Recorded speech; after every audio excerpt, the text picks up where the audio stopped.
నమస్తే, welcome to వలయం TV. ప్రస్తుతం మనతో పాటు ఉన్నారు సీతమ్మ కొడుకు లక్ష్మీ నరసింహ బిడ్డ రాఘవేంద్ర శర్మ గారు.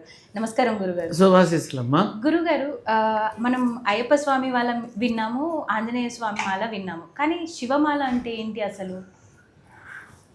ఇందులో ఖచ్చితంగా మీకు తెలియపరచాల్సిన విషయం ఏమిటి అంటే, నా చిన్నతనం నుంచి, నా పసితనం నుంచి, నాకు తెలిసిన ఊహ నుంచి, నాకున్న కొద్దిపాటి జ్ఞానం గురించి తెలియపరచాల్సింది ఏంటంటే, నాకు అయ్యప్ప మాల తప్ప ఇంకొకటి తెలియలేదు, చూడలేదు, చూసింది లేదు. సో ఆ క్రమంలో నేను అయ్యప్ప స్వామికి పడి పూర్తి చేశా. అంటే 18 సార్లు అయ్యప్ప మాల ధరించి 41 మండల దీక్షా రోజులు పూర్తి చేసి అయ్యప్ప దర్శనం చూసుకొని ఇరుముడి సమర్పించి వచ్చేవాడిని. అప్పుడు సోకాళ్ళు ఇప్పుడున్నన్ని మాలలు లేవు, ఇప్పుడున్నన్ని విధానాలు లేవు. కేవలం అప్పుడు అయ్యప్ప మాల తర్వాత విజయవాడ ఇంద్రకీలాద్రి మీద ఉన్న దుర్గమ్మ వారికి సంబంధించి భవానీ మాల అని ఒకటి ప్రాచుర్యంలో ఉండేది, అది కొంత తెలుసు. కానీ ఇప్పుడున్నంత ఇంత విపరీతమైనటువంటి అన్ని వైపులా వ్యాపించి అన్ని చోట్ల నుంచి భవానీ మాల వేసుకొని రావడం అనేది గడచిన కొన్ని సంవత్సరాలుగా చూస్తున్నా, కరోనా ముందు నుంచి. కానీ నాకు తెలిసింది మాత్రం ఆనాటి నుంచి 70లో నుంచి అయ్యప్ప మాల చూశాను తప్ప ఇంకొకటి తెలియదు. అయితే ఈ మాల దీక్ష, మాలాధారణ, మండల దీక్ష ఇవన్నీ కూడా పూర్తిగా ఎలా అయితే అయ్యప్ప స్వామికి చేయడం జరుగుతోందో కట్ కాపీ పేస్ట్. ఓకే. ఎలా అంటే వెంకటేశ్వర స్వామి మాల అని, గోవిందమాల అని, తర్వాత శివమాల అని, అదేంటి సుబ్రహ్మణ్య స్వామి మాల అని, ఇలా ఒకటి కాదు చాలా వచ్చాయి. ఇది వాళ్ళ నమ్మకం, ఇది వాళ్ళకి ఇష్టం, వాళ్ళు చేసుకుంటున్నారు. ఒక 15 ఏళ్ళుగా, దాదాపు 15-20 ఏళ్ళుగా ఇవన్నీ నేను చూడడం మొదలుపెట్టాను, అన్నీ చూస్తున్నాను కూడా. ఇప్పుడు ఇంకా ఒకటి చెప్పనా, వైఎస్ఆర్ మాల అని వేశారు ఒక టైంలో. ఇడుపులపాయ దగ్గరికి వెళ్ళి మొక్కు తీర్చుకొని వచ్చారు వైఎస్ఆర్ అభిమానులు. జరిగింది, ఇది అబద్ధం కాదు. మీరు చూడండి, మాధ్యమాల్లో చూడండి, మీకు తెలుస్తుంది. వైఎస్ఆర్ మాలని పెట్టుకొని వేసుకున్నారు కొంతమంది. ఇక ఒకటి ఇక్కడ తెలుసుకోవాల్సిన విషయం ఏంటంటే, భగవంతుడికి మనల్ని మనం అర్పించుకునే విధానం ఏదైతే ఉంటుందో దాన్ని మించింది ఏమీ లేదు. ఇప్పుడు 41 రోజుల మండల దీక్ష ఏదైతే ఉంటుందో, మొదలు పెట్టేటప్పుడు ఉత్సాహంగా మొదలు పెడతారు కొంతమంది, ఎప్పుడైపోతుందో అని ఎదురు చూస్తూ ఉంటారు. ఎందుకంటే చాపల్యం వాళ్ళ వల్ల కాదు. కొంతమంది మాలలో ఉండి కూడా, ఏది ఈ మాలలో కాదు, అయ్యప్ప మాలలో ఉండి కూడా కొంతమంది చేసేటటువంటి నీచ నికృష్ట పనులని కూడా మనం చూసాం. మీరు గమనిస్తే తెలుస్తుంది. సో నిగ్రహ శక్తి, అరిషడ్ వర్గాలని నిగ్రహించుకొని ఆ శక్తిని పొంది ఈ మండల దీక్షకి పూనుకుంటే దానికి ఉండే ఫలితం దానికి ఉంటుంది. అది ఏ భగవంతుడైనా, అయ్యప్ప మాల కావచ్చు, గోవిందమాల కావచ్చు, శివమాల కావచ్చు, ఏ మాల అయినా మండల దీక్ష అదే, నియమాలు అవే, నిబంధనలు అవే, అలవాట్లు అవే, పద్ధతులు అవే. కానీ ఏమిటంటే, ఏ మాల దీక్ష, ఏ మాలాధారణ దీక్ష అయినా నమ్మకంతో కూడిన భక్తితో వెయ్యాలి. అంతే తప్ప సుబ్బారావు వేశాడు నేను వేస్తున్నా, వెంకారావు వేశాడు నేను వేస్తున్నా, వాళ్ళతో పాటు కలిసి నేను వెళ్ళాలనుకుంటున్నా, ఏమిటి నా బొంద, అలా ఉండకూడదు. భగవంతుడి మీద నమ్మకంతో, భగవంతుడి మీద భక్తితో మాల అంటే ఏమిటి, మాలాధారణ అంటే ఏమిటి, మండల దీక్ష అంటే ఏమిటి, ఏ రకంగా ఉండాలి, ఈ నియమ నిబంధనలు ఎలా ఉంటాయి అన్నీ తెలుసుకొని దానికి నేను తగిన విధంగా చెయ్యగలను అనే నమ్మకం ఉంటేనే ఏ మాల అయినా చక్కని ఫలితాన్ని ఇస్తుంది. అది అయ్యప్ప మాల కావచ్చు, శివమాల కావచ్చు. మరి ఈ మధ్య కొన్నేళ్ళుగా మా నాన్న నారశివుడి మాల కూడా మొదలుపెట్టారు. ఇవి చెప్తున్నాను కదా, చేసేవాళ్ళు ఏంటంటే ఒక ప్యాషన్గానో, ఒక గుర్తింపుగానో మొదట్లో ఏం చేస్తారంటే, అప్పుల వాళ్ళ నుంచి తప్పించుకోవడానికి, గొడవల నుంచి తప్పించుకోవడానికి, ఎవరు ఏ ఇబ్బంది పెట్టకుండా ఉండడానికి, ప్రశాంతంగా ఉండడం కోసం మాల వేస్తున్నాము అంటారు. అలా మాల వేసిన వాళ్ళు కూడా ఎంత చక్కగా మారిపోతారు. ఆ మాలకి అంత శక్తి ఉంటుంది. కాబట్టి మాలాధారణ మహావిష్ణువుతో సమానం, ఏ రూపమైనా సరే.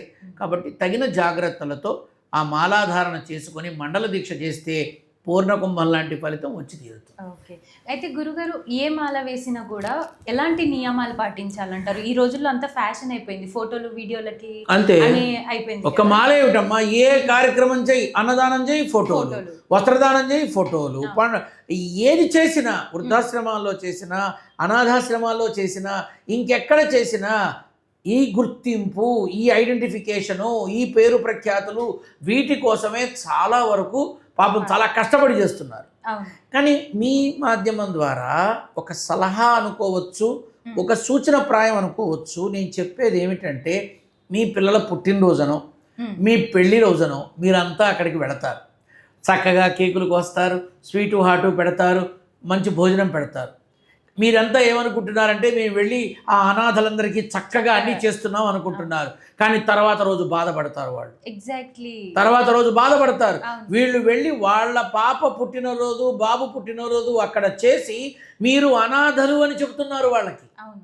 ఈ విషయాన్ని గ్రహించండి. అవును. మీరు చెయ్యదలుచుకుంటే ఇటువంటి అక్కర్లేని ఆడంబరాలకి పోకుండా చక్కగా ఆ పిల్లలందరికీ మీరంతా కలిసి ఒక వస్త్రదానం, చదువుకోవడానికి ఆసరా, వైద్య పరికరాలు, వైద్య సహాయం ఇవి అందించండి. అవును. అంతే. ఇప్పుడు వాళ్ళ అయ్యో మాకు అమ్మా నాన్న ఉంటే మేము ఈ ఆలోచనలతో, ఈ బాధలతో, కన్నీళ్లతో పడుకుంటారు వాళ్ళు. అవును. కాబట్టి ఇటువంటివి చేసి ఆ పసి మనసులని నొప్పించకూడదు. ఇది నా కోరిక. అలాగే వృద్ధులు వీళ్ళు అక్కడికి వెళ్ళి చేస్తారు. మాకు కొడుకులు ఉన్నారు, మాకు కూతుళ్ళు ఉన్నారు, మమ్మల్ని ఎవరూ పట్టించుకోరు, మమ్మల్ని ఇలా వాళ్ళు బాధపడతారు.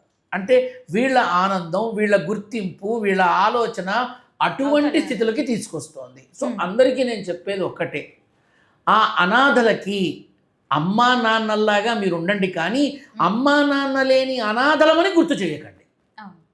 ఇది నా యొక్క సలహా మాత్రమే. ఇప్పుడు నేను ఉన్నాను, నాకు చాలామంది చాలా ఇస్తారు, నాకు చేతనైంది నేను చేసుకుంటూ పోతా. పబ్లిసిటీ ఎందుకు? నా పిండాకుడు దేనికోసం పబ్లిసిటీ?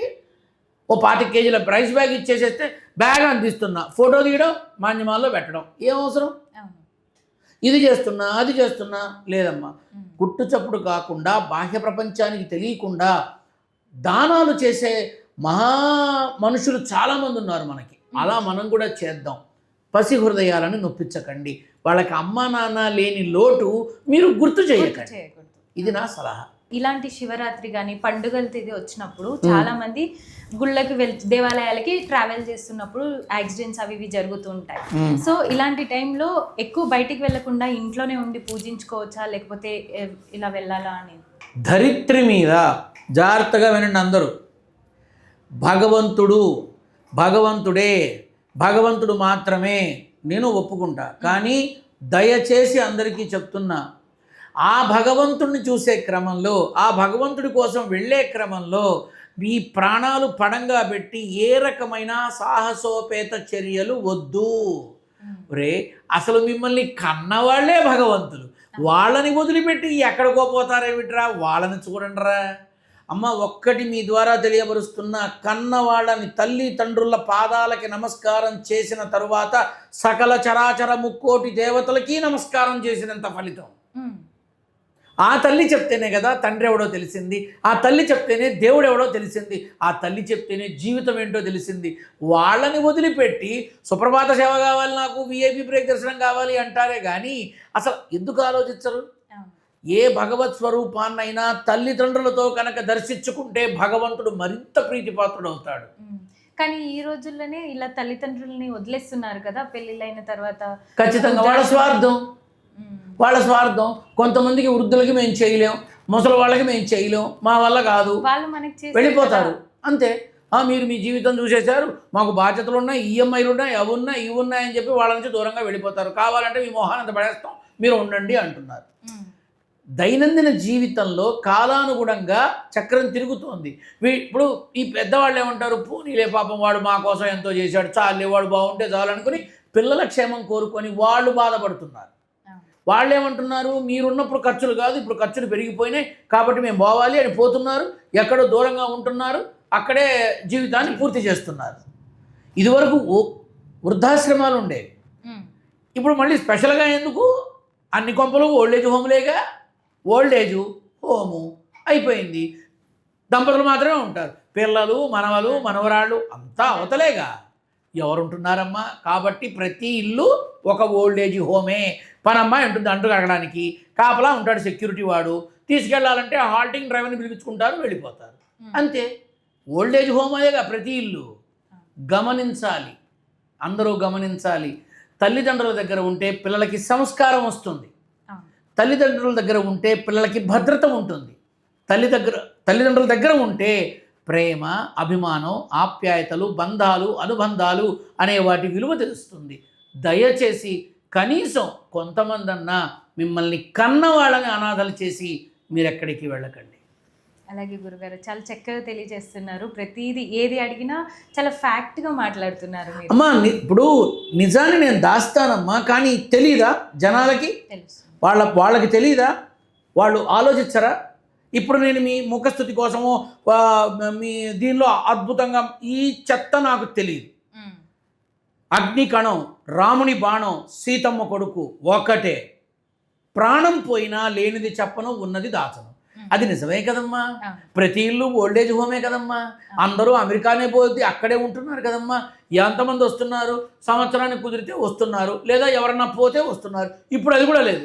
ఆ ట్రంప్ వల్ల అందరూ టెన్షన్లు పడిపోయి ఎవరు రాను కూడా రావట్లా. సో ఈ దైనందిన జీవితంలో అడ్జస్ట్మెంట్ అలవాటైపోయింది పాత తరం తల్లిదండ్రులకి. పాత తరం తల్లిదండ్రులు పోనీలే పాపం వాడు మాత్రం ఏమొస్తాడు, లక్షలు పోతే ఏమొస్తాడు, పోనీలే ఏదో ఇక కృష్ణారామ అనుకుంటూ వెళ్ళిపోతాం. ఇదిగో మా వాడు రావడం కష్టమైతే మమ్మల్ని తీసుకెళ్ళి తగలెట్టండి, కానీ అనవసరంగా వాడిని ఇబ్బంది పెట్టకండి అని అంటున్నారు. అదమ్మా తల్లిదండ్రులు. అటువంటి వాళ్ళని వదిలేసి ఆ రెఫరెన్స్తో లెటర్, ఈ రెఫరెన్స్తో లెటర్ అని చెప్పి దేవుళ్ళ దగ్గరకు పోతారు. ఇదేంటో నాకు అర్థం కాదు. మీ అమ్మ నాన్నలకి ప్రతిరోజు మీరు కనుక పాద నమస్కారం చేస్తే, అయినా నేను చెప్పి చావడం ఎందుకు? వినాయక చవితి నాడు వినాయకుడు ఏం చేశాడో తెలుసుగా, మళ్ళీ నేను కొత్తగా చెప్పాలా? తెలుసుకోండి. అమ్మా నాన్నల్ని అనాథల్ని చేయకండి, నమ్ముకున్న ఇల్లాల్ని నట్టేట ముంచకండి, కడుపున పుట్టిన బిడ్డల్ని గాలికి వదిలేసి మీ సుఖాల కోసం పరిగెత్తకండి. ఇదే నేను చెప్పేది. అయితే గురుగారు ఇప్పుడు మున్సిపల్ ఎలక్షన్స్ రాబోతున్నాయి కదా, మిశ్రమ స్పందన, ఈ ఎన్నికల్లో మిశ్రమ ఫలితం. చాలామంది కాంగ్రెస్ ఊడ్చేస్తుంది, బీఆర్. నేను గతంలో జరిగిన అవేవో సర్పంచ్ ఎన్నికలు ఉంటాయి కదా, నేను చెప్పాను టీఆర్ఎస్కి సంబంధించి ఒక గుర్తింపు వస్తుంది, చాలామంది టీఆర్ఎస్కి సంబంధించిన వాళ్ళు ఇనానిమస్గా వస్తారు అని చెప్పా గడచిన ఈ నా మాధ్యమాల్లో. మీరు కావాలంటే చెక్ చేసుకోవచ్చు. ఏమైంది? వచ్చారుగా, చాలామంది ఇనానిమస్గా గెలిచారు. అలాగే ఇప్పుడు వచ్చే వాటిలో కూడా మిశ్రమ స్పందన వస్తుంది, మిశ్రమ ఫలితం వస్తుంది, అందులో అనుమానం లేదు. ఎక్కువ అంటే ప్రథమ స్థానంలో కూర్చొనే అవకాశం టీఆర్ఎస్కి రాబోతోంది. ఇది మాత్రం వాస్తవం. ఓకే. అయితే గురుగారు ఇప్పుడు ఏపీలో కూటమి ప్రభుత్వం వచ్చినట్టు మన తెలంగాణలో కూటమి ప్రభుత్వం వచ్చే ఛాన్సెస్ ఉందంట. అంటే వచ్చే ఎన్నికలకి ముందు, అంటే ఒక సంవత్సరానికి ముందు కొంతమంది ఆగమనం, సినీ నటులు కానీ ఇతర రాజకీయ పార్టీల నాయకులు కానీ కొంతమంది కలిసి తీసుకునే నిర్ణయంలో ఎక్కువ శాతం ఆ రకమైనటువంటి విధానం ఉంది, ఖచ్చితంగా ఉంది, అనుమానం లేదు. ఇప్పుడు నేను ఒకనాడు చెప్తే కాంగ్రెస్ తెలుగుదేశం కలుస్తాయి అంటే ఏం మాట్లాడుతున్నారండి అని అన్నారు. నన్ను నానా మాటలు మాట్లాడారు. కలిశాయిగా తెలంగాణలో రాహుల్ గాంధీ, చంద్రబాబు నాయుడు వాటేసుకున్నారుగా. అలాగే ఆంధ్రాలో కూడా ఖచ్చితంగా చంద్రబాబు నాయుడు గారు బీజేపీతో కలుస్తారు అని అన్న. ఎప్పుడు? విజయవాడ ఇందిరాగాంధీ మున్సిపల్ స్టేడియంలో బీజేపీని దుయ్యబడుతూ నల్ల బ్యాడ్జీలు ధరించి తెలుగుదేశం పార్టీ వాళ్ళు మొత్తం అందరూ డయాస్ మీద నిలబడి నరేంద్ర మోడీ గారిని పరమనీచంగా మాట్లాడారు. నేను ఆ రోజు చెప్పా, ఇంత మాట్లాడుతున్నారు కదా నరేంద్ర మోడీ గారి పల్లకి మోస్తారు వీళ్ళు అని అన్న. నవ్వారు. మాధ్యమాల్లో చెక్ చేసుకోవచ్చు మీరు. ఇవాళ ఏం జరుగుతుంది అంతే. ఏంటంటేనమ్మా, ఇది జరగదు అనడానికి లేదు, ఇది జరుగుతుంది అనడానికి లేదు. కానీ నేనేంటంటే జరగబోయేది ఇది అని నారసింహుడి బిడ్డగా ముందుగా చెప్తా. అదే జరుగుతూ వస్తుంది తప్ప నా నాన్న మొత్తం అంతా ఖచ్చితంగా తెలంగాణలో కూడా కలిసి ఆ మ్యాజిక్ ఫిగర్ సంపాదించడం కోసం ఇతరులతో కలిసి ముందుకు వచ్చే ఆలోచన చేస్తారు. కాంగ్రెస్, ఎంఐఎం, టీడీపీ కలవచ్చు. కాంగ్రెస్, ఎంఐఎం, టీడీపీ కలవచ్చు. టీడీపీ బీజేపీ కలవచ్చు. టీడీపీ బీజేపీ కలవచ్చు. జనసేన ఆ రోజు నిర్ణయిస్తుంది ఎవరితో కలవాలి. ఎందుకంటే ఆంధ్రాలో జనసేన ఆలోచనలు వేరేగా ఉన్నాయి. దాన్ని ప్రథమ తాంబూలంగా ముందు తెలంగాణలో మొదలుపెట్టి చూడబోతున్నారు. నేను గుర్తుంటే అప్పుడు రండి, మిగతా విషయాలు అప్పుడు చెప్తా. ఓకే గురుగారు. అయితే ఇప్పుడు కేటీఆర్ గారు ఇంకా కవిత గారు కలిసే ఛాన్సెస్ ఉందంటారా నెక్స్ట్ కలిసి? ఏం మాట్లాడుతున్నారమ్మా, అన్నా చెల్లెళ్ళు, అది కేసీఆర్ బిడ్డలు. ఇప్పుడు జాగృతి అనే పార్టీ రేపు 10-11 మంది 15 మందో నియోజకవర్గాల్లో తన క్యాండిడేట్లు నిలిపి గెలిపించుకునే అవకాశం ఉందిగా.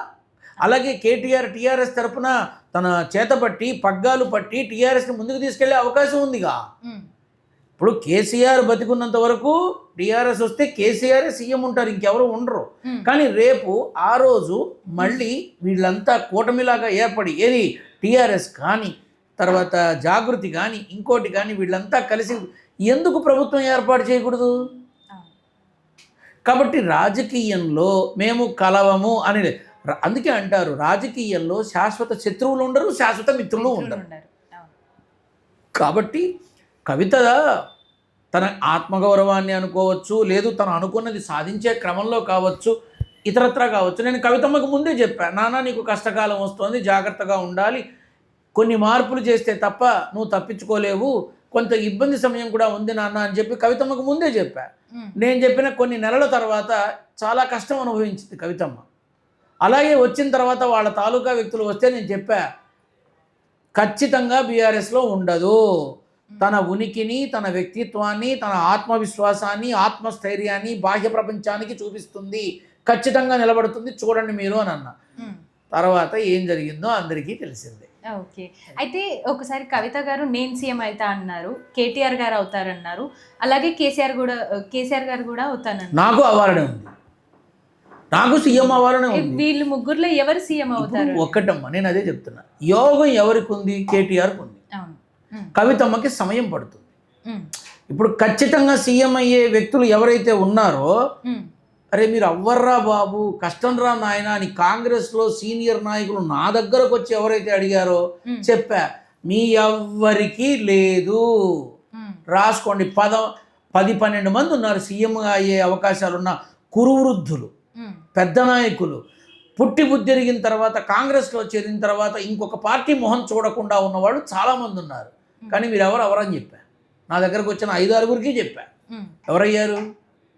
ఆనాడే 2019లో ఇప్పుడు అవ్వడు, రేవంత్ రెడ్డి గారు సీఎం అవ్వడు, ఎమ్మెల్యే కూడా కారు, తను పోటీ చేస్తే ఎంపీగా 4 అంకెల మెజారిటీతో గెలుస్తాడు అని చెప్పా.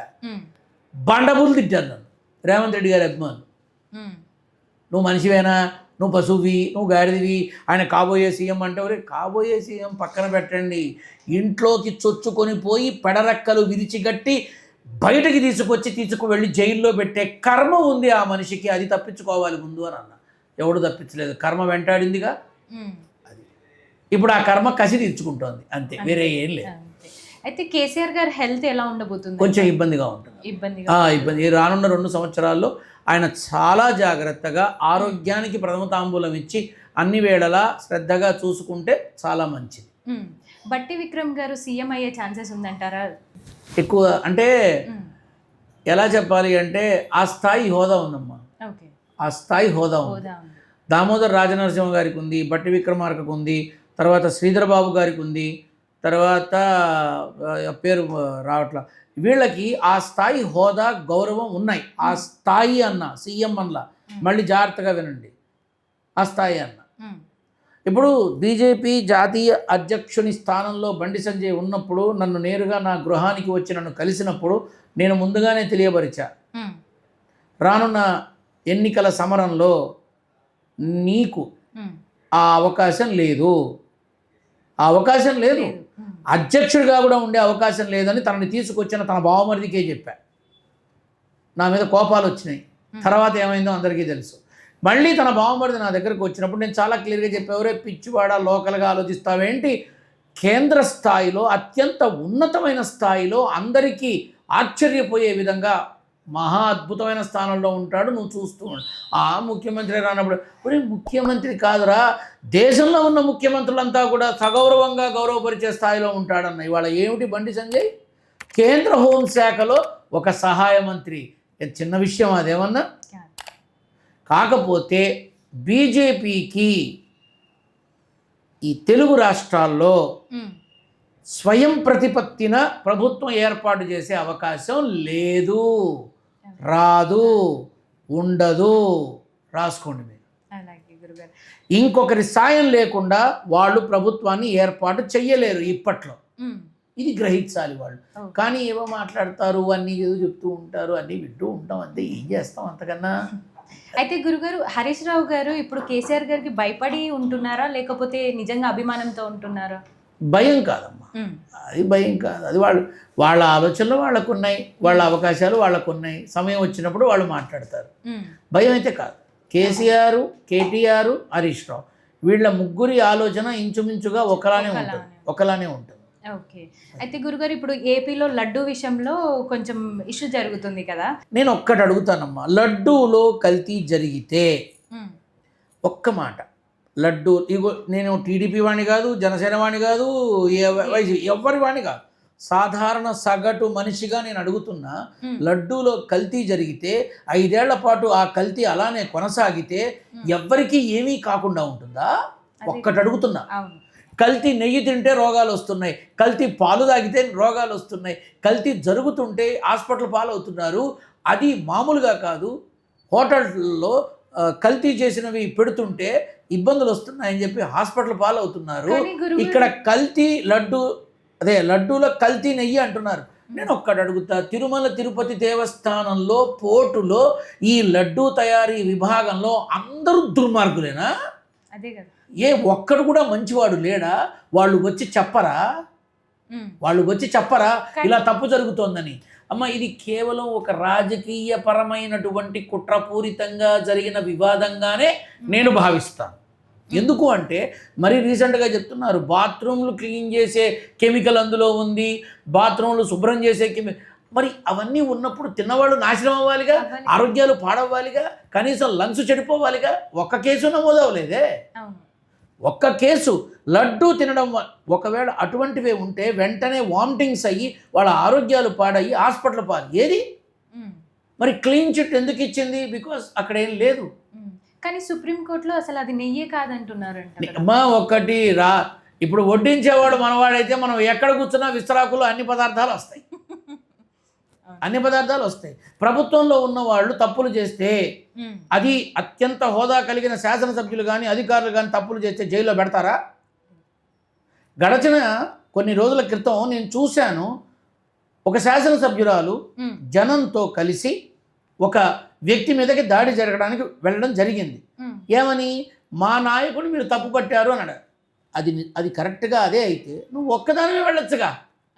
వెళ్ళి ఇంకొక విషయం, ఆయన తప్పుని ఒప్పుకొని క్షమాపణ అడిగిన తరువాత నువ్వు వెళ్ళావు.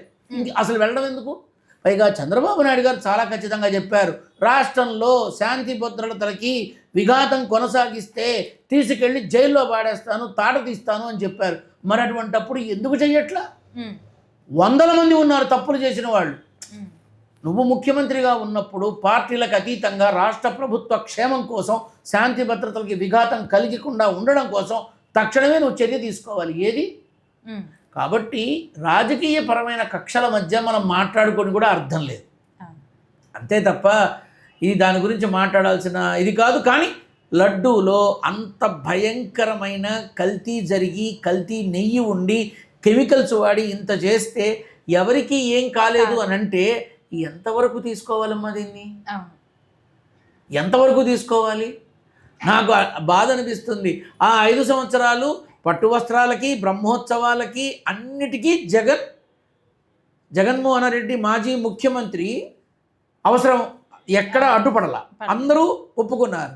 ఎప్పుడైతే ప్రభుత్వం మారిందో కుల సర్టిఫికెట్ సమర్పించి, ఎన్ఓసి సమర్పించి రమ్మనమని చెప్పారు. ఇది రాజకీయ పూరితమైనటువంటి కక్ష అని అనుకుంటారుగా ప్రజలు కదా. ఇటువంటి పొరపాట్లతోనే ప్రస్తుత రాష్ట్ర ప్రభుత్వం అక్కర్లేని ఇబ్బందులకి గురయ్యే అవకాశం ఉంది. అది 2029లో ఏపీలో ఎవరు సీఎం అయ్యే అవకాశం ఉందంటారు? అప్పటికి నాయకులు కొంతమంది మళ్ళీ మీ భాషలో చెప్పాలంటే జంపింగ్ జపాకులు దగ్గర దగ్గర ఒక 50-60 మంది ఉంటారు. ఆ తర్వాత ఈ కూటమికి సంబంధించి కొంతమంది బయటకు వస్తారు కూటమిలో ఉండకుండా. ఇలా చాలా జరుగుతాయి. 1 year ముందే ఇవన్నీ మొదలవుతాయి. ఎన్నికల నోటిఫికేషను రాగానే నేను గుర్తుంటే రండి, అప్పుడు మాట్లాడతాను. ముందుగా మాట్లాడడానికి నా నాన్న ఒప్పుకోడు, నేను మాట్లాడను. అంబటి రాంబాబు గారు, జోగి రమేష్ గారు అరెస్ట్ అయ్యారు కదా, సో నెక్స్ట్ ఎవరు అరెస్ట్ అయ్యే ఛాన్స్? ఇంకో 5-6 ఉన్నారమ్మా. నువ్వు భలే ఉన్నావే, ఆల్రెడీ లిస్ట్ రెడీగా ఉంది వాళ్ళ దగ్గర. ఏ రకంగా అయినా సరే తప్పు చేయించైనా తీసుకెళ్ళి లోపల వేసే చక్కటి ప్రక్రియలు ఉన్నాయి ఆంధ్ర రాష్ట్రంలో, ఖచ్చితంగా ఉన్నాయి. జగన్ గారు కూడా అరెస్ట్ అయ్యే ఛాన్స్ ఉందంటారా? ఖచ్చితంగా ఉందమ్మా, ఓకే, ఖచ్చితంగా. ఇప్పుడు తాను ఏమిటి అని అమ్మ నేను ఒక్క మాట అడుగుతా. ఆయన జీవితం వైఎస్ఆర్ గారి తదనంతరం ఎలా మొదలైంది, ఎలా ముందుకొచ్చింది, ఎలా నిలబడింది అందరికీ తెలుసు. నేను చెప్పడానికి నేనేవండి, నేనేమన్నా వైసీపీ అభిమానినా అదే టీడీపీ అభిమానినా? అసలు ఎవరికి నారసింహుడికి అభిమానిని, నారసింహుడికి బిడ్డని, నారసింహుడే నా పార్టీ, నారసింహుడే. భవిష్యత్తులో నేను ప్రజాసేవలోకి వస్తానేమో నాకు తెలియదు, నా నాన్న చెప్తే నేను చేస్తాను, అది వేరే. కానీ ఎలా మొదలయ్యాడమ్మా, ఎవరి సాయంతో వచ్చాడు, ఎలా వచ్చాడు? ఒక ఊపు వదిలిపెట్టాడు కదా. అయితే ఒక చిన్న పొరపాటు, చుట్టూ ఉన్నవాళ్ళు చేసిన ఒక చిన్న పొరపాటుని తాను ఆమోదించడం వల్ల మొన్న ఆ ఇబ్బంది వచ్చింది. అది ఏంటి, ఆ ఇబ్బంది కంటిన్యూ అయితే మనం అన్నీ పోగొట్టుకుంటామేమోనన్న భయంతో ఇప్పుడు నేను ఒకటి అడుగుతాను. కూటమి ప్రభుత్వం సంపాదించిన ఓటింగ్ శాతం ఎంత, వైసీపీ సంపాదించిన ఓటింగ్ శాతం ఎంతో మీరు పరికించండి, మీకు తెలుస్తుంది, ఖచ్చితంగా తెలుస్తుంది. సో అమ్మ మళ్ళీ చెప్తున్నా, తెలుగుదేశం పార్టీ చంద్రబాబు నాయుడు గారు కానీ, లోకేష్ బాబు కానీ, ఇతర నాయకులు కానీ వస్తే తెలుగుదేశం పార్టీ అభిమానులు, తెలుగుదేశం కార్యకర్తలు, ఎన్టీఆర్ అభిమానుల దగ్గర నుంచి అందరూ పరిగెత్తుకుంటూ వస్తారు. అలాగే బీజేపీ వస్తే హైందవ సాంప్రదాయాన్ని ఇష్టపడే, బీజేపీ అంటే బీజేపీ నాయకులు వస్తే హైందవ సాంప్రదాయాన్ని ఇష్టపడేవాళ్ళు, ఆధ్యాత్మికతని ఇష్టపడేవాళ్ళు, దేవాలయ సంస్కృతిని ఇష్టపడేవాళ్ళు పరిగెత్తుకుంటూ వస్తారు. కళ్యాణ్ బాబు వస్తే మొత్తం యువత మొత్తం కళ్యాణ్ బాబు అభిమానులు వేలం వెర్రిగా వస్తారు. జగన్ వస్తే జనం వస్తారు, జగన్ వస్తే జనం వస్తారు. అందులో కులమతాలు చెప్పగలవా? ఎవరికన్నా తెలుసా?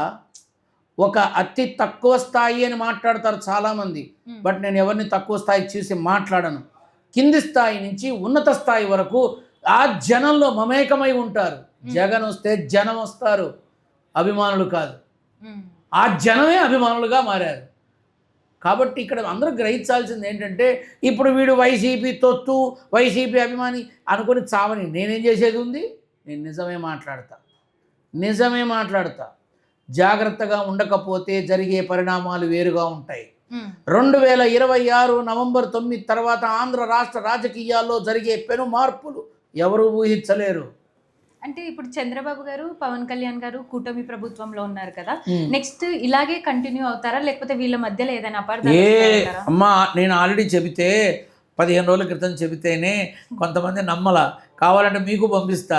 జనసేన నాయకులు టీడీపీ వారిని ఏ రకంగా సాక్షాత్ ముఖ్యమంత్రి చంద్రబాబు నాయుడు గారితో సహా ఏ రకంగా విమర్శిస్తున్నారో మీకు సాక్ష్యాలతో సహా చూపిస్తా.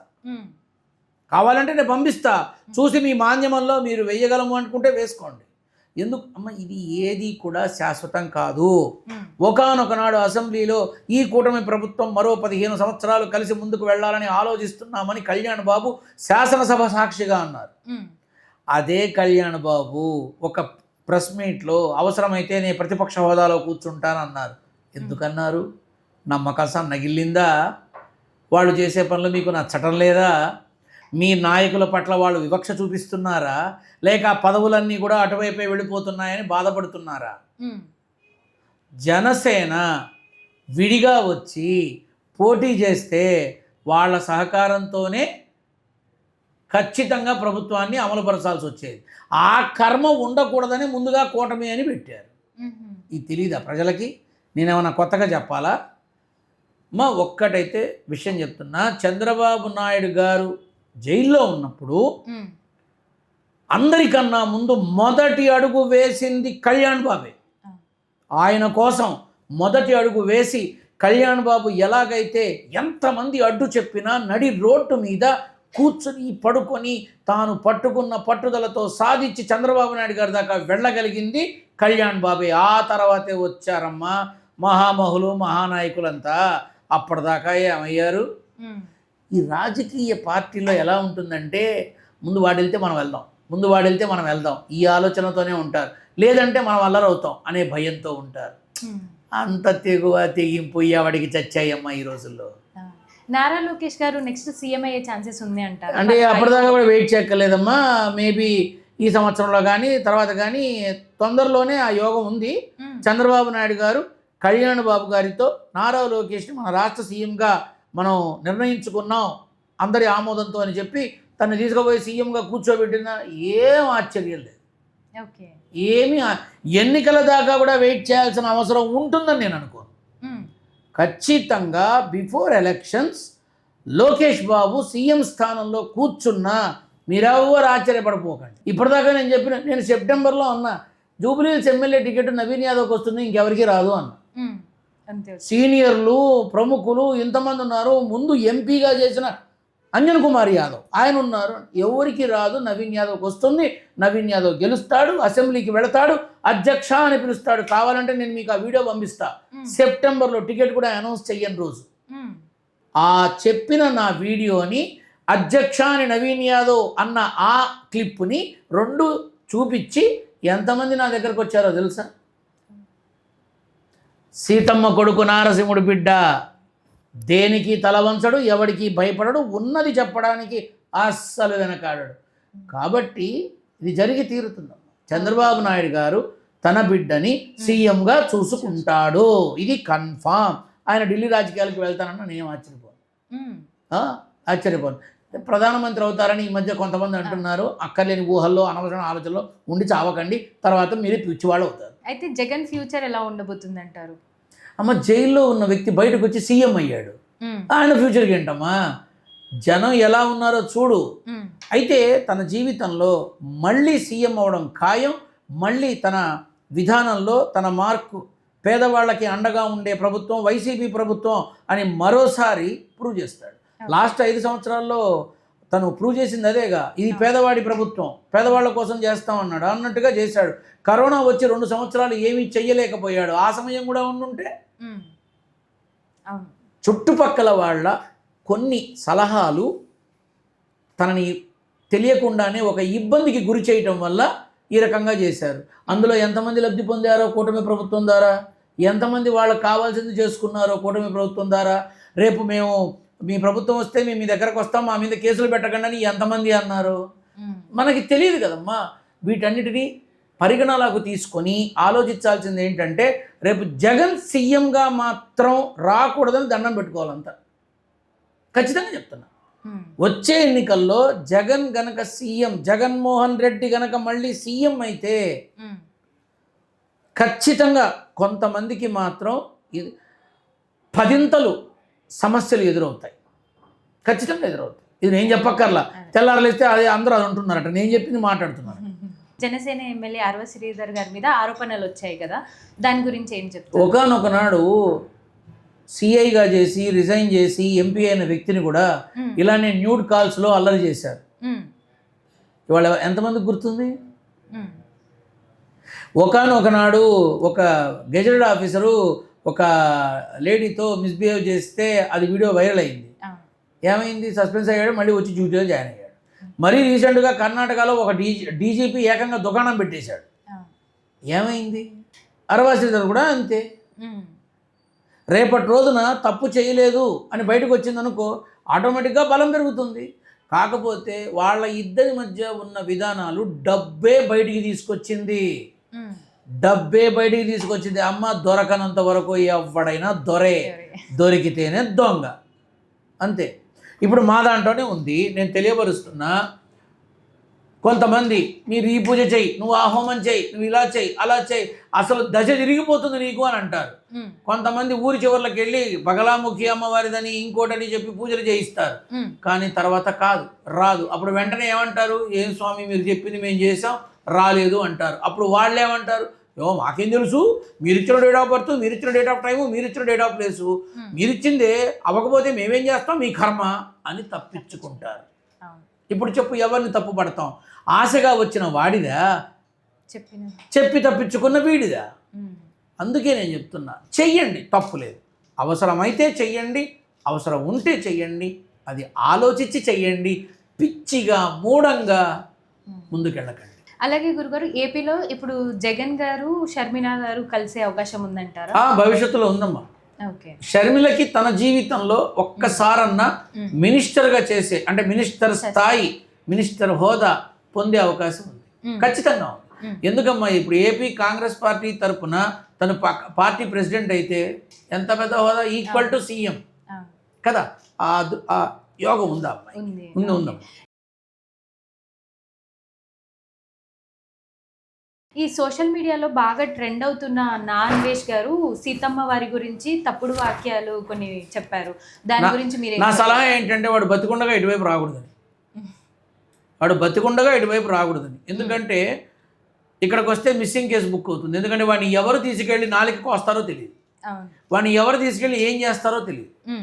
సో ఇప్పుడు నాకు ఉంటుంది వాడిని ఏదో ఒకటి చెయ్యాలని. ఎందుకని అంత నీచ స్థితికి మాట్లాడాడు. అయితే బురదలో రాయి వేయకూడదు, పెంట మీద రాయి వేయకూడదు, కాబట్టి నేను మాట్లాడట్లా. కానీ అతను చేసిన వ్యాఖ్యలకి ఇవాళ కాకపోతే ఏదో ఒకరోజు శిక్ష తప్పదు. ఎందుకంటే సీతమ్మ తల్లి కాదమ్మా, స్త్రీ జోలికి వెళ్ళకూడదు. స్త్రీ జోలికి వెళ్ళి స్త్రీ గనక మన వల్ల కంట తడి పెట్టింది అంటే, ఆ కంట తడి వెనక మనం చేసిన పాపం ఉంటే కట్టి కుడుపుతుంది. ఎవరైనా, నువ్వైనా అంతే. నీ జోలికి వచ్చి నిన్ను భయంకరంగా బాధ పెట్టి కన్నీరు కార్చేలా చేసిన వాడు ఎవడైనా సరే, వాడి జీవితంలో వాడు బాగుపడు. ఈ విషయం గ్రహించాలి అందరూ. అయితే శివాజీ గారు, అనసూయ గారి ఇష్యూ కూడా కొన్ని జరిగాయి కదా, దాని గురించి ఏమంటారు? స్త్రీకి రాజ్యాంగం స్వేచ్ఛ హక్కునిచ్చింది, సమానత్వపు హక్కునిచ్చింది, భావ ప్రకటన హక్కునిచ్చింది, అన్ని రకాల సదుపాయాలు ఇచ్చింది.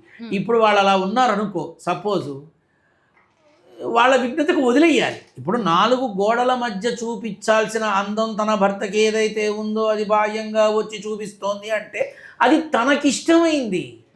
తన ఇష్టాన్ని అడ్డు చెప్పడానికి మనకు అర్హత లేదు. రాజ్యాంగం అలా ఇచ్చింది. సుప్రీంకోర్టు అయితే ఏకంగా చెప్పింది, ఒకరికొకరు ఇష్టమైతే పెళ్లి కూడా అక్కర్లేదు, కలిసి జీవించండి అని చెప్పింది. మరి దీన్ని ఏ రకంగా తీసుకోవాలి? కాబట్టి ఒకళ్ళ భావ ప్రకటన, స్వేచ్ఛ, సమానత్వపు హక్కుల్ని కాల రాసే ప్రయత్నం మనం చెయ్యకూడదు. నేను వేసుకుంటా, నీకు ఇష్టమైతే చూడు, లేకపోతే మానేరా అంది. అసలు దీన్ని ఇప్పుడు నేను ఒకటి అడుగుతాను, మరి వీళ్ళు ఈ స్త్రీ వస్త్రధారణ గురించి మాట్లాడుతున్న వాళ్ళు మరి తెర మీద సొల్లు కార్చుకుంటూ చూస్తారుగా, లేపి చూపిస్తారా, ఎప్పుడు చూపిస్తారా అని వెతుక్కుంటూ చూస్తారుగా. ఇంకా నువ్వు ఆ యూట్యూబ్లోకి వెళ్ళావనుకో, కెమెరా ముందు పెట్టి చక్కగా వలువలని విడదీసి అర్ధనగ్నంగాను పూర్తి నగ్నంగాను చూపిస్తుంటే సొల్లు కార్చుకుంటూ చూస్తున్నారుగా. మరి స్త్రీలో చాలామంది ఇది తప్పు అని అన్నప్పుడు యూట్యూబ్లో ఇవన్నీ బ్యాన్ చేయండి, కాపాడండి స్త్రీ గౌరవాన్ని. ఇవన్నీ పిచ్చి మాటలు, వృధా. నన్ను అడిగితే ఎవరి జీవితం వాళ్ళది, ఎవరి ఇష్టం వాళ్ళది, ఎవరికి కావలసినట్టు వాళ్ళు ఉంటారు. మనకెందుకమ్మా? ఇప్పుడు ఇప్పుడు అదొక కంటెంట్ అయింది సోషల్ మీడియాకి. ఏమన్నా ఉపయోగం ఉందా? ఇప్పుడు నీతి వాక్యాలు చెప్పేవాళ్ళు వాళ్ళ కొంపల్లో వాళ్ళ పిల్లల్ని కంట్రోల్లో పెట్టలేదు. నీతి వాక్యాలు చెప్పే కొంతమంది నాయకులు కావచ్చు, సినిమా వాళ్ళు కావచ్చు, వాళ్ళ కొంపల్లో వాళ్ళ పిల్లల్ని కంట్రోల్లో పెట్టలేరు. వీళ్ళు బాహ్య ప్రపంచం గురించి మాట్లాడతారు. నేను చెప్పేది ఒకటి, ఒకరి జీవితాన్ని మనం వేలెత్తి చూపించకూడదు, ఒకరి జీవితంలో తప్పులు మనం ఎత్తి చూపించకూడదు. మనం జాగ్రత్తగా ఉండాలి, అడిగితే సలహా ఇవ్వాలి. అయితే గురుగారు, ప్రభాకర్ గారి కొడుకు గురించి కూడా చిన్న ఇష్యూ నడిచింది కదా, దాని గురించి ఏం మాట్లాడుతున్నారు? నీకు ఒక సామెత చెప్తా, విన్నావో లేదో? పండిత పుత్ర పరమ సుంఠ. విన్నావా ఎప్పుడన్నా? అంటే పండితుడైనటువంటి వాడి కడుపున పరమ సుంఠ పుట్టాడు అని అర్థం. నిజంగా ఒకానొక నాడు ఈటీవీ అనేది స్థాపించిన రోజు నుంచి తలలో నాలుకలా మెలిగినవాడు ప్రభాకర్. నాకు బాగా తెలుసు. అబ్బో ఇప్పుడు కాదులే, 15 ఏళ్ల క్రితం 20 ఏళ్ల క్రితం దేవదాస్ కనకాల గారి ద్వారా అచ్యుతు, ప్రభాకరు, ప్రదీపు, కాదంబరి కిరణు, సుబ్బరాయ శర్మ వీళ్ళంతా చాలా గొప్ప నటులు, మహా అద్భుతమైన నటులు, అందులో అనుమానం లేదు. ఈటీవీకి మగవాళ్లలో బుల్లితెర మెగాస్టార్ అంటే అచ్యుత్. ప్రస్తుతం ఇప్పుడు లేడు. ఆ అచ్యుత్ లేని తర్వాత ఆ స్థానాన్ని దక్కించుకోవాలా, అందరూ కట్టబెట్టారు బుల్లితెర మెగాస్టార్గా ప్రభాకర్కి. అంత గొప్ప నటుడు, నవరసాలు పోషించడంలో అద్భుతమైన చాతుర్యం ఉన్నవాడు, స్వచ్ఛమైన మనిషి, ఏ లాభాపేక్షలు లేకుండా, స్వార్థాలు లేకుండా, తను, తన భార్య, తన బిడ్డలు, తన వృత్తి తప్ప ఇంకొకటి తెలియదు. దిక్కుమాలిన రాజకీయాలు చెయ్యడు. టీవీ ఇండస్ట్రీలో తన ద్వారా వచ్చిన నటీనటులు ఎంతోమంది ఉన్నారు. ఎంత మంచివాడు, ఎంత మంచి పేరు ఆ చిన్న బుల్లితెర స్క్రీన్ మీద. అటువంటి వాడి గడుపున వీడు తండ్రి పరువుని తీయడానికే పుట్టాడా అన్న విధంగా ప్రవర్తించాడు. నిజానికి ఏముందిలేమ్మా, పిల్లల సంతోషం కోసమే వీళ్ళంతా బ్రతుకుతారు, వీడు వద్దని చెప్పినా వాడు పాడకుండా ఉంటాడా, సినిమా పబ్లిసిటీ కోసం, సినిమా హైప్ కోసం, సినిమా అందరూ చూడాలనో, లేదా ఈ పాట ఏమిటి ఎందులోది అనే ఆలోచనతో అందరూ చూస్తారనో ఏదో చేశాడు. చాలా తప్పు చేశాడు. తర్వాత ఏం జరిగిందో నాకు అది అప్రస్తుతం. కానీ మీ ద్వారా నేను చెప్పేది ఒకటే, నీ తండ్రి ఆకాశం అంత ఎత్తు పేరు సంపాదించాడు. ప్రభాకర్ అనే వ్యక్తి ప్రభుత్వ ఉద్యోగాన్ని వదులుకొని ఆకాశం అంత ఎత్తు ఉన్న పేరు సంపాదించాడు. నీకు బుద్ధి, జ్ఞానం, సిగ్గు, ఎగ్గు ఉంటే ఆ పేరుకి మకిలి పట్టకుండా మీ నాన్న అడుగు జాడల్లో నడిస్తే నీ జీవితం బాగుంటుంది. కానీ వాడికి 2 సంవత్సరాల కష్టకాలం, 2 సంవత్సరాల కష్టకాలం. వాడు ఇప్పుడిప్పుడే స్టార్ అవ్వడు, వాడికి చాలా కష్టకాలం నడుస్తుంది. ఇప్పుడు ఇంకో విషయం తెలుసా, వాడితో చెయ్యాలనుకున్న వాళ్ళు కూడా పక్కకి వెళ్ళిపోతారు. అంటే కష్టకాలం అంటే ఇంతకన్నా ఏముంటుంది. కానీ ఇదే తరహాలో వచ్చిన ఒక చిత్రం, అది నాకు మన అన్నపూర్ణ స్టూడియోలో చూపించారు, మోగ్లీ. అది ఎవరో తెలియదు, ఏమిటో తెలియదు. ఆ సినిమా గురుగారు, ఈ సినిమా నిజానికి బాగుంది గురుగారు, కానీ ఎందుకో రెస్పాన్స్ సరిగా లేదు అంటే చూడగానే చెప్పా, అరే ఎవడన్నా వీడిని ప్రతినాయకుడిగా పెడతాడరా, విలన్గా పెడతాడరా, ఎవడన్నా పులి పిల్లి ఆడుకున్నట్టుంది ఆ సినిమా అంతా. అసలు ఈ సినిమా డ్రాబ్యాక్ అయిందంటే ఆ విలన్ వల్లే, ఆ విలన్ క్యారెక్టర్ చేసిన వ్యక్తి వల్లే ఈ సినిమా పోయింది. కానీ ఆ మోగ్లీ అనే పేరు ఆ నటుడికి ఇంటి పేరు అవుతుంది భవిష్యత్తులో. ఖచ్చితంగా రాసుకోండి, కావాలంటే ఇది సేవ్ చేసుకోండి ఈ మాట.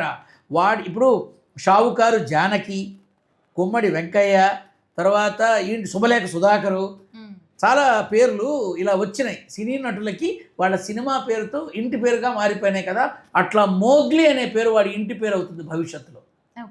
అంతటి పేరు ప్రఖ్యాతలు సంపాదించే హిందీ ఇండస్ట్రీలో ఒక సన్నీ డయాల్ ఎలాంటి హీరో అయ్యాడో, తెలుగు ఇండస్ట్రీలో వాడంత గొప్ప నటుడు అవుతాడు, అంత చరిష్మా ఉన్నవాడు అవుతాడు. ఖచ్చితంగా అవుతాడు. కొంత సమయం పడుతుంది. ఆ పిల్లవాడు ఎవరో నాకు తెలియదు, నిజంగా తెలిస్తే ఆ నెంబర్ ఉంటే వాడే మాట్లాడేవాడిని, నాకేమో తెలియదు. కానీ ఆ పిల్లవాడి జీవితం మాత్రం, వాళ్ళ తల్లిదండ్రులు ఏం ఉద్యోగాలు చేస్తున్నారో, ఎందులో ఉన్నారో నాకు తెలియదు.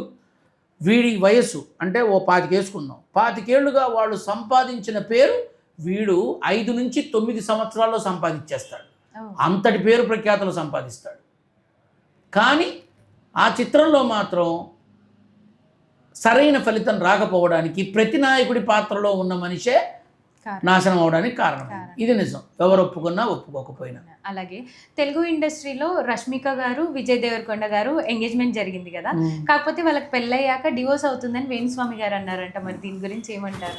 ఈ మాట విజయ్ దేవరకొండ దగ్గరికి వెళ్ళి చెప్పు, ఆ వేణుస్వామి ఇలా అన్నారని చెప్పు. వెంటనే ఆయన అందమైన భాషతో, అందమైన విధానంలో చాలా చక్కగా చెప్తాడు. అమ్మ, ఇప్పుడు నువ్వన్న పేరు వేణుస్వామి గారి అంటే నాకు ఒక రకంగా ఇష్టం. ఎందుకంటే నాకన్నా బాగుంటాడు, ఎర్రగా ఉంటాడు, మంచి ఫిగరు, మలయాళ స్టార్ లాగా ఉంటాడు, అందమైన కళ్ళద్దాలు, అందమైన డ్రెస్సులు, అబ్బో చాలా బాగుంటాడు అనుకో, అది వేరే విషయం. దురదృష్టం ఏంటంటే ఆయన చెప్పింది ఏది కాదు. ఇది నా దగ్గర, ఆయన దగ్గరికి వెళ్ళి కాదు అని చెప్పి నా దగ్గరకు వచ్చిన వాళ్ళు చాలామంది ఉన్నారు. కానీ నాకు అప్రస్తుతం. అది ఆయన విధానం, ఇది నా విధానం. నేను ఆయన విమర్శించను, నాకన్నా పెద్దవాళ్ళు కాబట్టి నేను విమర్శించకూడదు. అది ఆయన విధానం అమ్మ. నేనెవరు నాకేమన్నా ఇదా లేదమ్మా. మా మధ్య ఏ రకమైన గొడవలు ఇలాంటి పెట్టడానికి ప్రయత్నం చేసినా నేను ఎప్పుడూ ఆయన్ని గౌరవిస్తా. ఎందుకంటే అసలు ఆయన సినిమాల్లోకి వెళ్ళాలి కానీ ఎవరు పనికి వస్తారమ్మా ఇప్పుడు ఉన్న వాళ్ళలో. అసలు మొదటే వెళ్ళిపోయి ఉంటే కైకాల సత్యనారాయణ అనే మహానుభావుడు ఎలా ఉన్నాడో అంతటి గొప్ప నటుడు అయ్యేవాడు. ఇప్పుడైనా వెళ్ళినా కూడా తప్పులేదు. హీరోల కన్నా ఎక్కువ సినిమాలు బుక్ అవుతాడు బ్రహ్మానందంలాగా. అంత గొప్ప వెలుగు. అది సరే, అది ఆయన ఇష్టం. కాకపోతే ఆయన చెప్పింది అవ్వలేదు అనే మాట నాకు అనవసరం. కానీ ఇంతకుముందు కూడా చాలా ఆయన చెప్పారని, అవి నిజమవుతాయని నా దగ్గరకు వచ్చి అడిగిన వాళ్ళు కూడా చాలామంది ఉన్నారు. అది ఏమైందో అందరికీ తెలిసి నేను చెప్పక్కర్లా. ఆయన విషయం నాకు అప్రస్తుతం. కానీ విజయ్ దేవరకొండ రష్మిక వైపు ఎవడన్నా చూస్తే వాడిని చంపేస్తాడు. ఇప్పుడు చెప్పి విడాకులు అవుతాయా? అంతే, నేను చెప్పేది ఏం లేదు. అయితే ప్రభాస్ గారికి ఫ్యూచర్లో పెళ్ళయ్యే ఛాన్సెస్ ఉన్నాయా అంటారా? యాక్చువల్గా ఏంటంటే బాహ్య ప్రపంచానికి తెలియకపోవచ్చు. తన ఆలోచన, తన విధానం ఒకవైపే ఉంది. ఆ వైపు ఎప్పుడు ముందుకొస్తే అప్పుడు బాహ్య ప్రపంచానికి తెలుస్తుంది. ఆ ఒకవైపు ఏమిటో అందరికీ తెలిసి నేను చెప్పక్కర్లా. అది ఈ మధ్య ఎవరో త్రిషాతో పెళ్ళవుతుందా అని అడిగారు. వెళ్ళి అడిగిరా ప్రభాస్ని, చేసుకుంటాడేమో అని. ప్రభాస్ మనసులో ఉన్నది ఒకళ్ళే, ఆ ఒకళ్ళ కోసమే ఎదురు చూస్తున్నాడు అంతే. ఇంకా వేరే మాట అక్కర్లా. కానీ ఉందమ్మా జీవితంలో ఏంటంటే తన జీవితంలో తను కోరుకున్న విధంగా ఈ 2026లో మొదలైంది. రాజాసాబు పూర్తిగా మారుతి వల్ల ఇబ్బంది పడడం జరుగుతుంది అని సంక్రాంతికి ముందే చెప్పా. మనశంకర వరప్రసాద్ మల్టీ స్టారర్ మంచి రిజల్ట్ ఇస్తుంది, 2 వారాల తర్వాత ఓటీటీలో వస్తుందని చెప్పా. రాజాసాబు అడ్రస్ లేకుండా ఇదవుతుంది, కొంచెం యావరేజ్ అని అనుకుంటారు కానీ యావరేజ్ కూడా టచ్ చేయదు అని చెప్పా. మారుతికి ఈ దెబ్బ మామూలుగా ఉండదు అని చెప్పా. అదే జరిగింది. అందరికన్నా ఆనందంగా ఉండేవాడు మాత్రం నవీన్ పులిశెట్టే. వాడి సినిమా మాత్రం బాగా డబ్బులు వస్తాయని చెప్పా. అందరికీ తెలుసు. భర్త మహాశైల విజ్ఞప్తి అనేది మాస్ జాతర పార్ట్ 2 అది అని చెప్పా. ఎవడన్నా విన్నాడు అసలు ఆ సినిమా? అది. సో అలాగే ప్రభాస్కి ఈ సంవత్సరం కొంత ఆరోగ్యపరమైన సమస్య వచ్చినప్పటికీ తిరిగి కోలుకొని బ్రహ్మాండంగా తను ఏమిటో చూపిస్తాడు. మళ్ళీ మిస్టర్ పర్ఫెక్ట్ కనబడతాడు. సమంత గారు మరో పెళ్లి చేసుకున్నారు కదా, తన ఫ్యూచర్ ఎలా ఉండబోతుంది? లక్షణంగా ఉంది. ఏం ఇబ్బంది ఏం లేదు. తనకేంటంటే అక్కినేని వంశానికి తన వల్ల ఇబ్బంది రాకూడదు అన్న ఒక ఆలోచనతో ఆ నిర్ణయం తీసుకుంది తప్ప అక్కడ గొడవలు కొట్లాటలు లేవు, ఏమీ లేవు. అక్కినేని వంశ గౌరవం, వారికి తన వల్ల ఏ రకమైన వంశాభివృద్ధి విషయంలో ఇబ్బంది రాకూడదు అని ఒక మంచి నిర్ణయం, తన ఆరోగ్యానికి సంబంధించి వాళ్ళు సఫర్ అవ్వకూడదు అని ఒక మంచి, వాళ్ళు చక్కగా స్నేహితుల్లాగా పక్కకు వచ్చారు కానీ కొట్టుకు చావాలా, ఏమీ లేదు. ఈ అందరూ ఏముందిలే వాడెవడో చెప్పాడని ఇష్టం వచ్చాడు మాట్లాడారు. అదేమీ లేదమ్మా. భవిష్యత్తులో వాళ్ళిద్దరూ కలిసి సినిమా చేసినా నేనేం ఆశ్చర్యపోను. అది. అయితే గురుగారు 2025లో చాలా బస్ యాక్సిడెంట్స్ జరిగినాయి, ఇప్పటికీ కొనసాగుతున్నాయి. కాకపోతే చేవెళ్లలో జరిగిన ఇన్సిడెంట్లో ఒకే ఫ్యామిలీ నుంచి 3 కూతురు చనిపోయారు. 2025లో అంతకుముందు జరగలేదా? జరిగింది, బట్ ఎక్కువగా జరిగాయి కదా. ఏం లేదమ్మా, మీరు పరికిచ్చి చూడండి. 2008, 2013, 2017 ఒక్కసారి go back and search it ఉంటే మీకు తెలుస్తుంది గూగుల్లో. భయానకమైన యాక్సిడెంట్లు, రైలు యాక్సిడెంట్లు అయితే పెట్టెలు తగలబడిపోయినాయి. మరి దాని నా డౌట్ ఏంటంటే ఒకే ఫ్యామిలీ నుంచి 3 అక్క చెల్లెలు చనిపోయారు కదా. ఒక యాక్సిడెంట్ అయితే కారులో మొత్తం ఫ్యామిలీనే పోతుంది. ఇదేనమ్మా చెప్పేది. ఒక విషయాన్ని తీసుకొని దీనికి ఏమిటి కారణం, దీని వెనకాల ఏముంది, ఎందుకు ఇలా జరుగుతోంది అంటే రాష్ట్రం ఎన్ని పిచ్చి మాటలు, పిచ్చిగా. అమ్మ మృత్యువు, ఇప్పుడు నేనున్నానురా, నాతో ఉంటుంది నా మృత్యువు. ఇప్పుడు నేను నీతో మాట్లాడుతూ పుట్టుకుని గుండాకి చచ్చిపోవచ్చు. మృత్యువు నాతోనే ఉంటుంది ఖచ్చితంగా చెప్తున్నా. ఎవరి మృత్యువు వాళ్ళతోనే ఉంటుంది. టైం రావడం ఆలస్యం, రెడీగా మనం వెళ్ళిపోయే టైం వచ్చిందని తీసుకెళ్ళిపోతుంది. అమ్మ కొంతమంది పిల్లలు, యువకులు, యువతులు మరీ దారుణంగా మనం డ్యాన్స్ వేస్తూ గుండెపోటు వచ్చి పడిపోయి చచ్చిపోయింది. నడుస్తూ గుండెపోటు వచ్చి చచ్చిపోయింది. స్పీచ్ ఇస్తూ గుండెపోటు వచ్చి చచ్చిపోయింది. ఒక యాంకరింగ్ చేస్తూ చచ్చిపోయింది. న్యూస్ చదువుతూ చావు అనేది చెప్పిరా, అది మనతో ఉంటుంది, రాగానే తీసుకుపోతుంది. ఇప్పుడు ఒకే కుటుంబంలో తిరుపతి వెళ్ళి వచ్చేవాళ్ళు, వైజాగ్ వెళ్ళి వచ్చేవాళ్ళు, రోడ్ యాక్సిడెంట్స్లో కుటుంబాలే పోయినాయి. ఏమంటాం? ట్రైన్ యాక్సిడెంట్స్లో పోలేదా, బస్ యాక్సిడెంట్స్లో పోలేదా? ఈ మొన్న ఈ మధ్య ఒక విమాన ప్రమాదం జరిగింది. అవును. ఏమనుకోవాలి? ఎవరో వద్దమ్మా, కోదాడ దగ్గర ఒక బస్సులో నేనున్నా, నా నాన్న వల్ల నేను బతికానేమో, అప్పుడే పోవాల్సిన వాడిని, బస్సు మొత్తం తగలబడిపోయింది, ఉచ్చబోసుకోవడానికి నేను బయటకు వచ్చా, అంతే. ఎలక్ట్రికల్ పోల్ పక్కన పెట్టడం వల్ల అది సంథింగ్ షార్ట్ అయ్యి దీని మీద పడింది. మీరు చెక్ చేసుకోవచ్చు, కోదాడ దగ్గర ఫైర్ యాక్సిడెంట్ అయిన బస్సు కాలి బూడిదైన మొత్తం ప్యాసింజర్లతో సహా మీరు చెక్ చేసుకోవచ్చు. ఇప్పుడు చెప్పు. అంటే ఇవన్నీ కూడా ప్రకృతి తన పని తాను చేసుకుంటూ పోతోంది, అంతే తప్ప దీనికి ఏదో అయింది, ఆ గ్రహకూటం వచ్చింది, ఈ గ్రహకూటం, కొంతమంది షష్టాగ్రహ కూటం వస్తుంది, ఇట్టా అవుతుంది అట్టా అవుతుంది అని అన్నారు. నా దగ్గరకు వచ్చారు, గురుగారు మరి ఇప్పుడు ఏం చేయమంటారు, ఇలా మీ పనులు మీరు చేసుకోండి అన్న. ఒరే, ఏపీలో వచ్చినట్టు కూటమి తెలంగాణలో కూటమి వస్తుందేమో కానీ ఏ షష్టాగ్రహ కూటమి రాదు, మీరు సంతోషంగా ఉండండిరా అన్న. ఏమైనా అయిందా? కాబట్టి అమ్మ, చెరువులు ఉన్న చోట ఇళ్ళు కడితే చెరువు ఊరుకుంటుందా? నదీమ తల్లి ఊరుకుంటుందా? ముంచిపోతుంది. ఎవరమ్మన్నాడరా మీరు మళ్ళీ నా ఇంట్లోకి అని అడుగుతుంది. అవును, అంతేగా. ఆశ పోయి ఆ చెరువుల్ని పూడ్చి ఆ చెరువుల్లో ఇళ్ళు కట్టి మొత్తం అంతా మునిగిపోతే ప్రభుత్వం పట్టించుకోలేదు అని మాట్లాడతారు. ఎంతవరకు ధర్మం? పర్మిషన్ ఇచ్చిన వాళ్ళంతా బాగానే ఉన్నారు, కట్టుకున్న వాళ్ళు మాత్రం కూలిపోయారు. ఇవన్నీ గమనించాలి. కాబట్టి జరిగేటటువంటి ప్రమాదాలకి ప్రభుత్వాలకో భగవంతుడికో కట్టబెట్టకండి. కర్మ మనం ఎక్కడున్నా మంచి చేస్తే మంచినిస్తుంది, చెడు చేస్తే చెడునిస్తుంది. మృత్యు సమయం రాగానే జబ్బట్టుగా అక్కిడిపోతుంది. అది ఎవరైనా అంతే, నేనైనా అంతే. అర్థమైందా తల్లి? చాలా చక్కగా తెలియచేశారు గురుగారు, ధన్యవాదాలు. శుభాశీస్సులమ్మ. మరొక వీడియోతో మళ్ళీ కలుద్దాం. నమస్తే.